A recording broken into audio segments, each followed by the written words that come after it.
What's up, my PT peeps? Brian back to talk about The Walking Dead Season 7 premiere Easter eggs and discussion. Now, spoilers ahead if you haven't seen the episode. We're going to talk about a couple of things, nothing crazy, but one is hopefully foreshadowing for a big thing to come in future episodes. But did you spot these? Like I said, spoilers ahead if you don't know, don't want to know, or you haven't watched the episode yet, but hopefully you have. So here we go.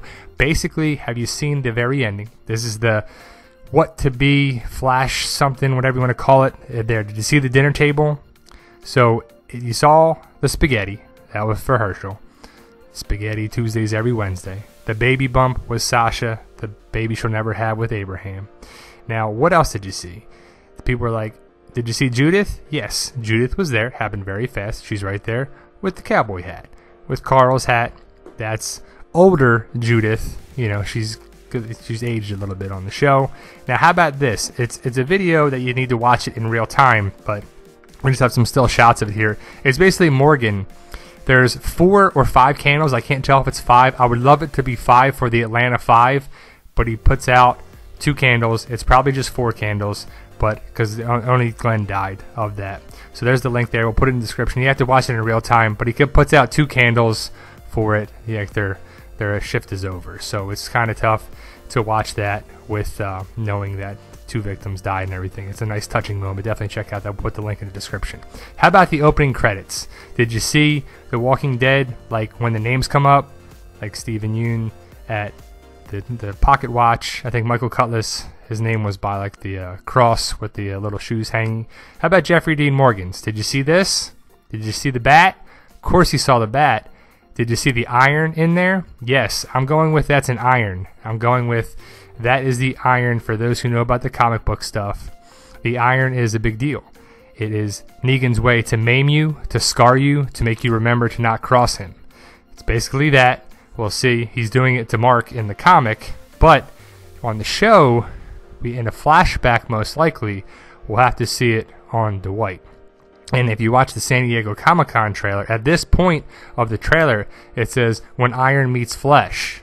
It says it right in there, too. Watch that first trailer. It says it clearly in the lyrics in the song, when iron meets flesh. Foreshadowing, of course, because we have to see that. I think that has to be put on the show. The iron is, you know, Negan's way of doing that. You want to see Dwight. We saw him pre-scar. Then we see him post-scar, and we want to see this being done, you know, somewhat, you know, even if it's like not typically like shown as gruesome as that, we want to see it and play to see that's how actually how it got done, you know, because we saw Dwight in season 6 episode 6 and he didn't have a scar, he didn't look the same, you know, on there too, but it was the pre stuff on there. Then we see him in season 6 episode 14 when he kills Denise and he comes out and he's got that big old scar on there too, you know, when Eugene bites his dick, you know, was like that too. So I want to see it in action, how it got the burn on there too with a flashback. Now there's a lot going on. Was the premiere too much? Was it too over the top? People are complaining about this and whatever, and the ratings are through the roof and it did great and all that other stuff like that too. Of course, better than the NFL and everything because it's just more intriguing to watch. What do you think? Was it too much? I don't know. I think it pushed a line of it. They did homage to the comics. They did. Look at these shots, though. They're pretty gory and gruesome on there, too. And people are complaining about that, too. Like, I don't know about you, but, like, when a 7-year-old watches this, I don't really know if they should be watching The Walking Dead because they might have nightmares. This stuff is gruesome. I mean, this stuff is a zombie apocalypse.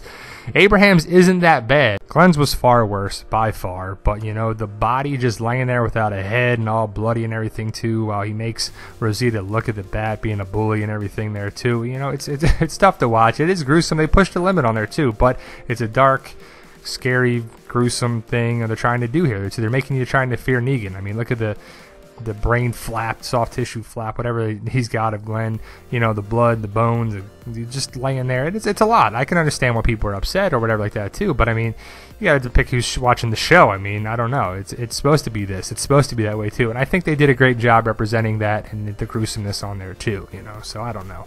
People may be just being a little tough on The Walking Dead as usual. So definitely check out the Talking Dead clip. We have it on the Walking Dead community on Facebook. Definitely check out that page. Definitely join our group on there and everything as as well. It's Abraham and Glenn just goofing around. It's pretty hilarious, actually. Definitely recommend it. We have the clip on there, so definitely check it out, guys. So what do you think? Post your comments. Too much? Did you see the Easter eggs? Discussion. Let us know what you think, guys.